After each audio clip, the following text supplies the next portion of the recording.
नमः पार्वती पतये हर हर महादेव। ओम नमः शिवाय। श्री शिवाय नमस्तुभ्यम।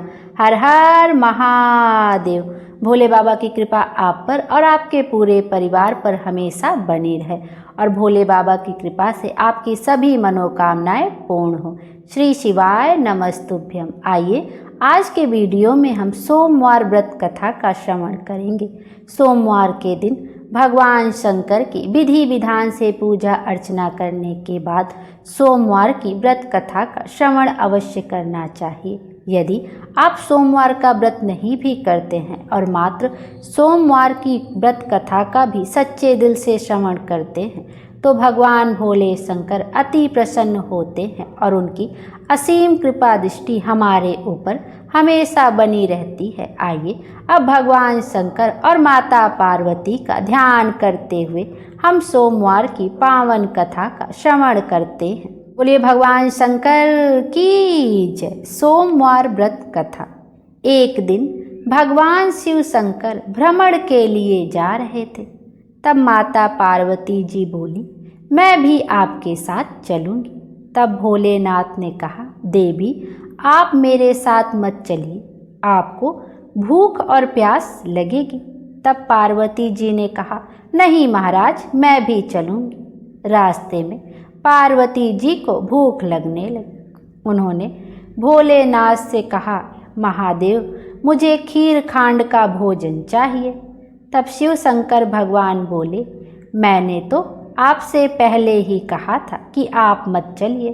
तब भगवान शिव शंकर और माता पार्वती वेश बदल कर एक गांव में गए। चलते चलते वह एक साहूकार के घर पहुंच गए। तब साहूकार से बोली, महाराज आपको क्या चाहिए? तब ब्राह्मण वेशधारी भगवान शिव शंकर बोले, खीर खांड का भोजन चाहिए। इस पर साहूकारनी ने कहा, अगर खीर खांड का भोजन चाहिए था तो अपने घर में क्यों नहीं रहे? साहूकारनी का उत्तर सुनकर वह दोनों आगे चल दी। आगे चलने पर उन्हें एक बुढ़िया माई मिली और बोली, आओ महाराज बैठो, आपको क्या चाहिए? तब ब्राह्मण के वेश में भगवान शिव शंकर बोले, मेरी पत्नी को खीर खांड का भोजन चाहिए। बुढ़िया ने कहा, महाराज मैं अभी लाई।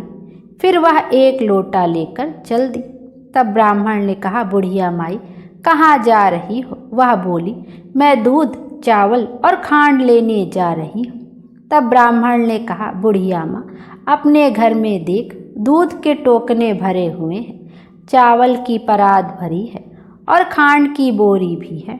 फिर बुढ़िया माई घर के अंदर गई। उन्होंने देखा कि दूध चावल और खांड सब कुछ है। फिर बुढ़िया माई ने खुशी खुशी खीर बनाई और भगवान शिव शंकर और माता पार्वती को जिमा दिया। उनके खाने के बाद बुढ़िया ने कहा, मैं इस बची हुई खीर का क्या करूं? मेरा तो कोई भी नहीं है। तब ब्राह्मण बोले, बुढ़िया माँ आंखें बंद करो। बुढ़िया ने आंखें बंद कर ली। फिर उन्होंने कहा, अब आंखें खोल लो। बुढ़िया ने आँख खोल कर देखा तो उसका पूरा परिवार हो गया। अब बुढ़िया बोली, महाराज मैं इन्हें कहाँ रखूं? तब ब्राह्मण वेशधारी भगवान ने झोपड़ी को लात मारी और वह झोपड़ी महल बन गई। यह देखकर बुढ़िया बहुत खुश हुई और खीर के कटोरे भर भर के बांटने लगी। जब वह खीर देने साहूकारनी के घर गई तो साहूकारनी बोली, तेरे घर में खीर कहाँ से आई? तब बुढ़िया ने कहा, मेरे यहाँ खीर खांड का भोजन करने एक ब्राह्मण और एक ब्राह्मणी आए थे, उन्हीं के प्रताप से यह सब हुआ है।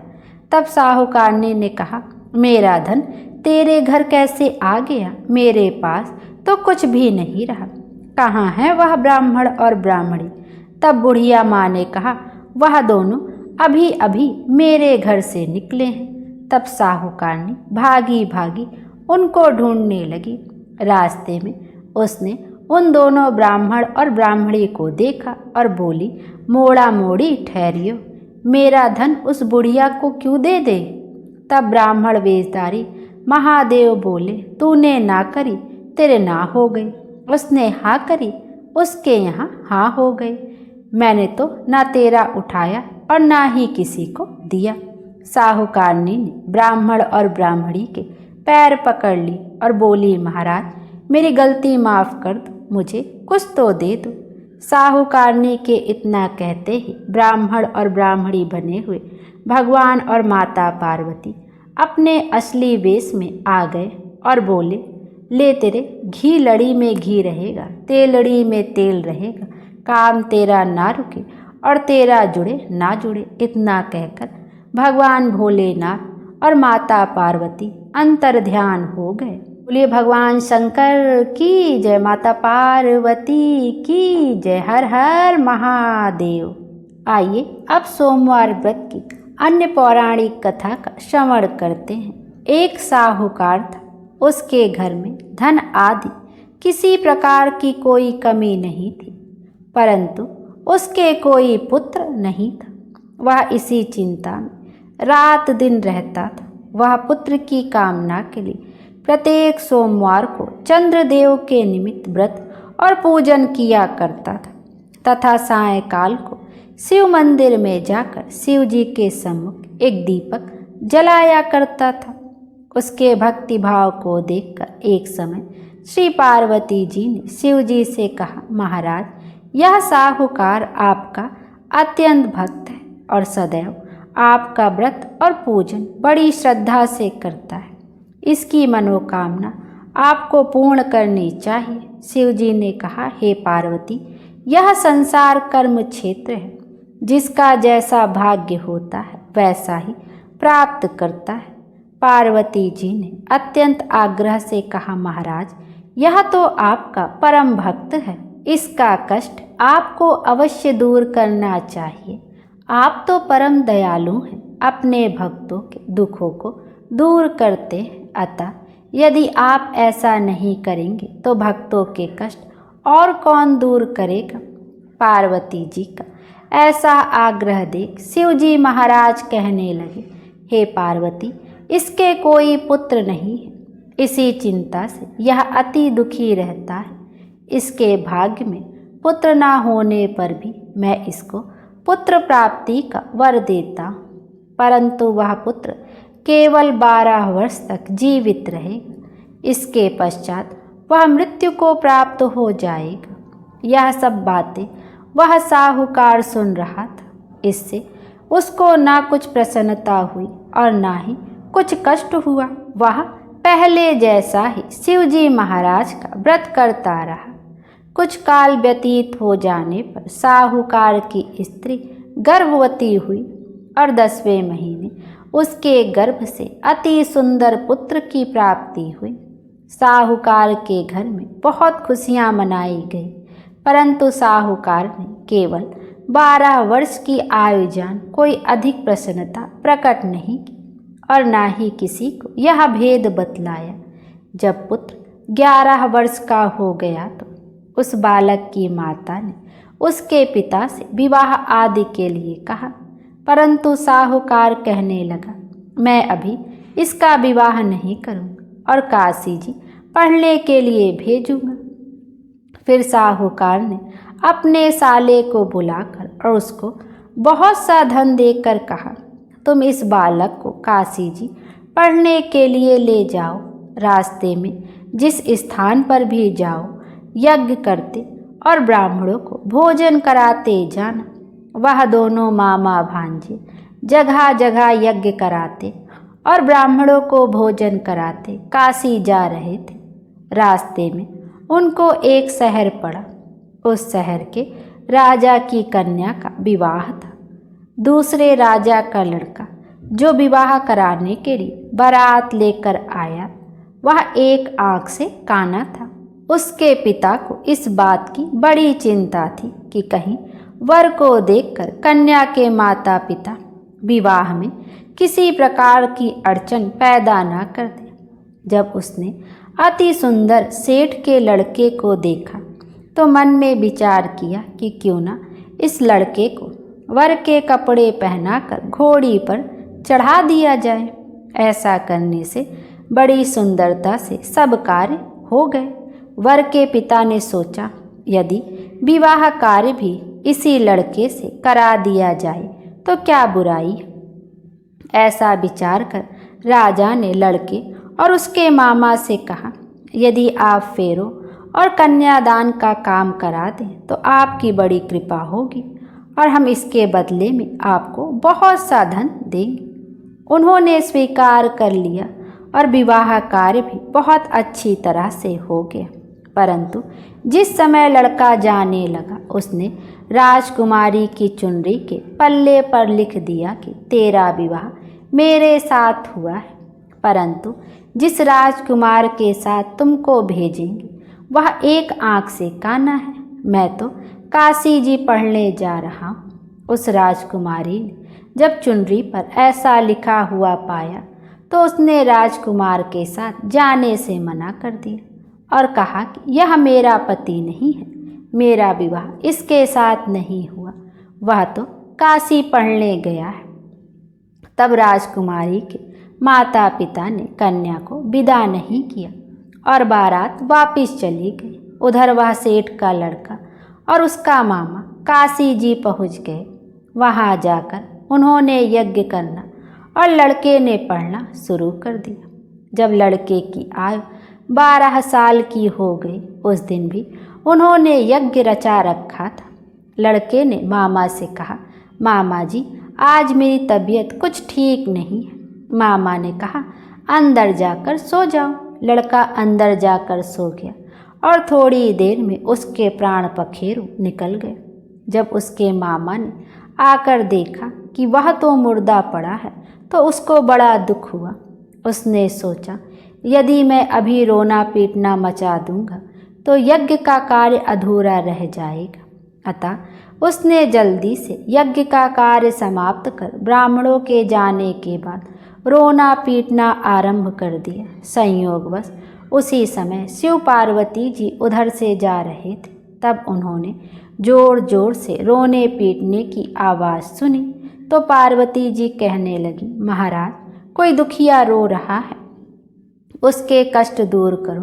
तब शिव जी बोले, इसकी आयु इतनी ही थी सो भोग चुका है। पार्वती ने कहा, महाराज कृपा करके इस बालक को और आयु दो, नहीं तो इसके माता पिता तड़प तड़प कर मर जाएंगे।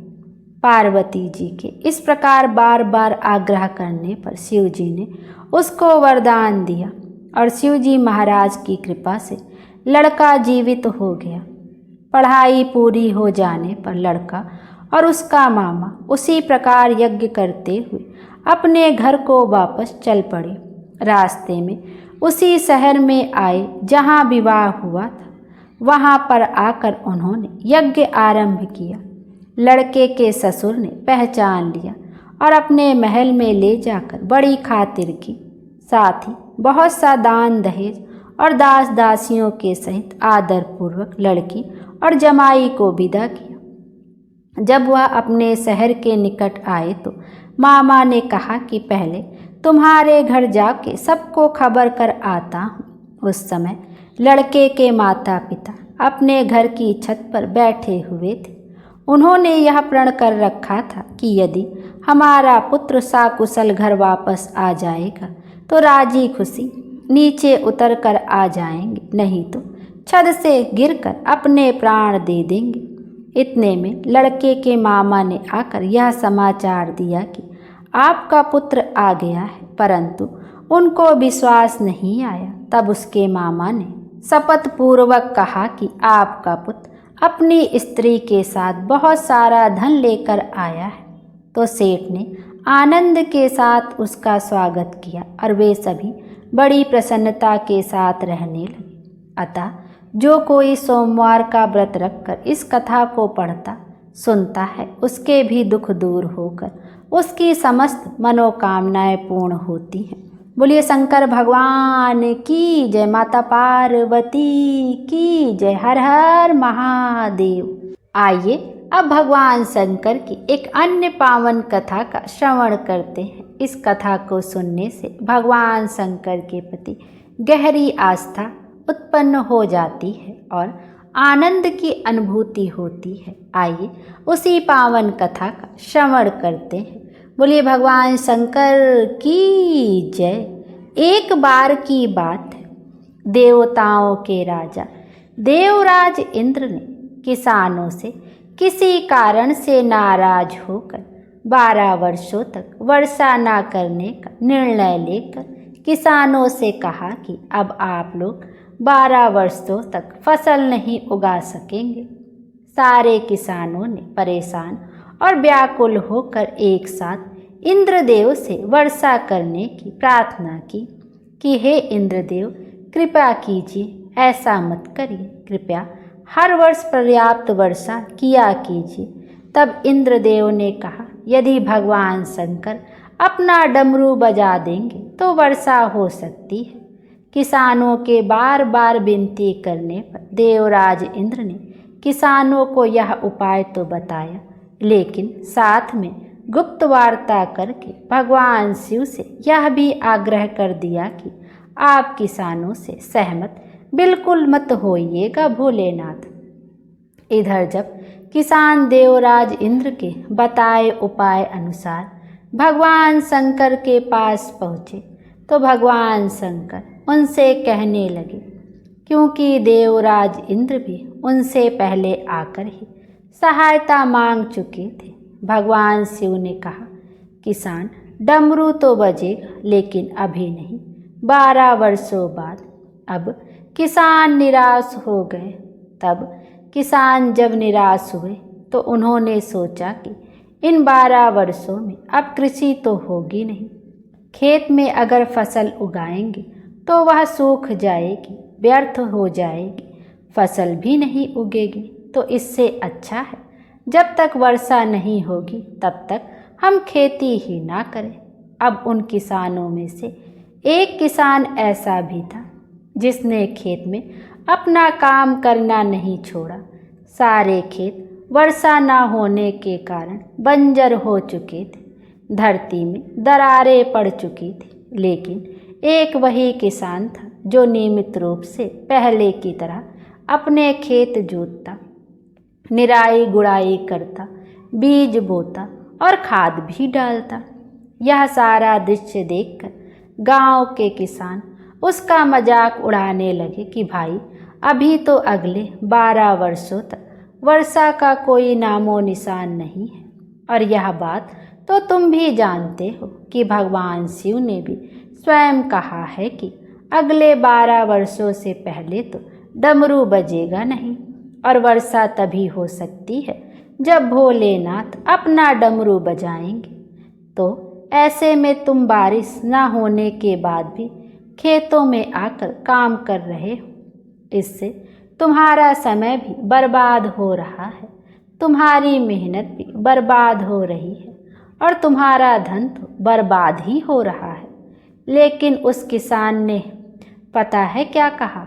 उसने उन बाकी किसानों से कहा, हाँ, आपकी बात सही है, मैं भी जानता हूँ कि 12 वर्षों तक फसल नहीं उगने वाली, वर्षा नहीं होने वाली, लेकिन मैं यह काम तो केवल अपने अभ्यास के लिए कर रहा हूँ, क्योंकि अगर 12 साल तक हम खेती नहीं करेंगे, हल नहीं चलाएंगे, गुड़ाई निराई नहीं करेंगे तो मैं खेती किसानी का काम भूल जाऊंगा और फिर मेरे शरीर को मेहनत करने की आदत भी तो छूट जाएगी। और खेती के काम में तो किसानों को बहुत परिश्रम करना पड़ता है, इसलिए मैं तो यह सारी मेहनत केवल इसलिए कर रहा हूँ ताकि अगले 12 वर्षों बाद जब बारिश होगी तो फिर अपना काम करने में मुझे कोई कठिनाई ना हो। उसी समय भगवान शिव देवी पार्वती के साथ आकाश भ्रमण पर निकले हुए थे। देवी पार्वती ने भी उस किसान और अन्य किसानों के बीच की इस वार्ता को सुना। सारी बात सुनने के बाद देवी पार्वती भगवान शिव से विनम्र स्वर में बोली, प्रभु, देखा आपने यह किसान अपने खेत में परिश्रम इसलिए कर रहा है ताकि यह लगातार 12 वर्षों तक वर्षा न होने के कारण कहीं अपनी मेहनत करना ना भूल जाए, कहीं हल चलाना ना भूल जाए, कहीं खेती किसानी का काम करना ही ना भूल जाए। और आप हैं कि आप भी तो 12 वर्षों तक अपना डमरू ना बजाने का निर्णय लेकर बैठे, तो कहीं ऐसा ना हो प्रभु कि इन 12 वर्षों के बाद जब आप डमरू बजाना चाहें तो आप डमरू बजाना ही भूल जाएं। आप भी तो डमरू बजाना भूल सकते हैं। माता पार्वती की बात सुनकर अब तो भोलेनाथ भी चिंतित हो गए, यह देखने के लिए कि डमरू बज रहा है या नहीं। उन्होंने अपना डमरू उठाया और उसे बजाने का प्रयास करने लगे, और तभी जोरदार आवाज़ के साथ डमरू बजना शुरू हो गया, और देखते ही देखते आसमान में काली घटाएं छा गई, तेज बारिश शुरू हो गई। और जो किसान अपने खेत में हर दिन नियम से काम कर रहा था, उसके खेत में भरपूर फसल आ गई, क्योंकि उसने अभी कुछ दिन पहले ही जुताई करके उसने अपने खेत में बीज बोए थे। अब वर्षा होने के कारण कुछ ही दिनों में उसके खेत में हरी भरी लहलाती हुई फसल खड़ी हो गई, और बाकी के किसान जो केवल हाथ पर हाथ धरकर बैठे थे, यह सोच रहे थे कि अगले 12 वर्षों तक तो वर्षा नहीं होगी। और जब यह बात भली भांति पता है, तो ऐसे में सूखे खेतों में भला परिश्रम करना और अपना समय बर्बाद करने से क्या फ़ायदा होगा। अब वे किसान पश्चाताप करने लगे, और उधर उस किसान को अपनी फसल का भरपूर लाभ मिला। जो किसान अपने मन में सकारात्मक सोच लेकर बैठा था, तो ऐसा ही होता है। कभी कभी हम अपने जीवन में चल रही परेशानियों से बहुत परेशान हो जाते हैं, या हम किसी काम के लिए मेहनत कर रहे होते, तब हमारी उस मेहनत का फल हमें नहीं मिलता। हम लगातार काम करते जाते, लगातार प्रयास करते जाते, फिर भी जब मेहनत का फल नहीं मिलता है, फिर एक समय ऐसा भी आता है कि हम थक हार मान कर बैठ जाते हैं। लेकिन हो सकता है कि वही क्षण हमारे पूरे जीवन को बदलने वाला हो। इसीलिए हमें मेहनत करना कभी नहीं छोड़ना चाहिए। मेहनत का फल हमें मिलता ही मिलता है, तो हमेशा हमें अपनी सोच सकारात्मक बनाए रखनी चाहिए और जी जान से मेहनत करनी चाहिए। तभी कभी ना कभी हमें फल अवश्य मिलेगा। बोलिए भगवान शंकर की जय, माता पार्वती की जय, हर हर महादेव।